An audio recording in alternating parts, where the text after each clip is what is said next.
Welcome to the 2024 Responsive Grants process. If I haven't gotten a chance to meet you, my name is Brent. I'm Vice President of Programs, and I oversee the 5 different channels through which the Foundation disperses its funds into the community. Everything that I do is to support our organizations that are requesting funds and also to support our trustees who are making really difficult decisions as to where the funds of the foundation can go this year and what grants are able to be made. So as I work with your organization on its request for a responsive grant this year, please know that I'm your liaison, I'm your advocate, I'm a member of your team by extension, as we work together to ensure that the best possible request for funding goes to the trustees for their evaluation. That's important because this year's process is going to be more competitive than any we've had previously. There will be around 120 organizations that submit requests for funding through responsive grants, and historically, about 38% of those requests are able to be granted. So the point of our review call regarding your LOI is to look it over and to see, is there any way that you can strengthen it before it moves forward for evaluation by the trustees? When we begin our review call, there are 2 types of edits that may have been made to the content you've provided. The first type of edit is for standardized wording and formatting. We want our reader to have a consistent reading experience moving from one LOI to the next. So this may look like us adding or removing a comma, a paragraph break, bullet points, the order of words in a sentence, little tiny things. For example, capitalization of zip code. Here at the foundation, we have zip code spelled with 4 capital letters. And so every time we come across this, we will change it so that it's consistent across all the requests that the trustees see. You may or may not notice these edits have been made.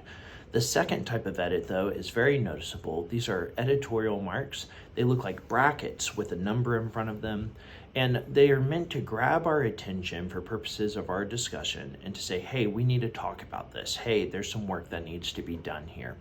During the review call, you and I will make as many edits as possible during our limited time together, but if we're not able to get everything done, that's okay.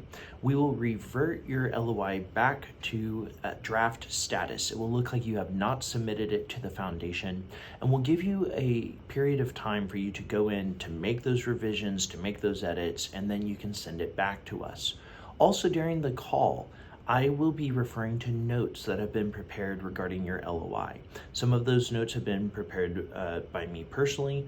Other notes have been prepared by a second reader that we have assisting our foundation this year with the reading process.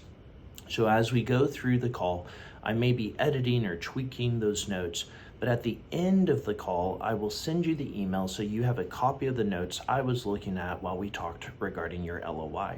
It's a good idea, though, for you to go ahead and jot down notes while we talk so that you have a second reference point for any work that needs to be done. So go ahead to plan to do that and be good at that during the call. Once the edits have been made and the LOI is submitted back to the foundation, we do not have the ability to take a deep dive again to make sure everything looks perfect and good, but we will give it a cursory glance. That's important because we want you to know it's really our expectation that you deliver a beautiful, perfect product that we can send straight to our trustees after you've made your revisions.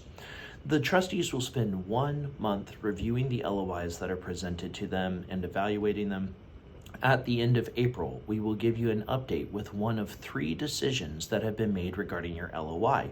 Either it will move forward at the full amount, it will move forward at a lesser amount, or it will not move forward. Each year, it's about 1/3 of the LOIs fall into each of those categories. That's not scientific or intentional, it's just the way that it organically happens. If your LOI is able to move forward, then we will copy forward the information you've already submitted in the LOI. It will copy into the responsive grant, and you will build it out further from that point on. If you have more questions about the timeline and what to expect, you can see details on our website on the responsive grants page, so I encourage you to check that out for more information.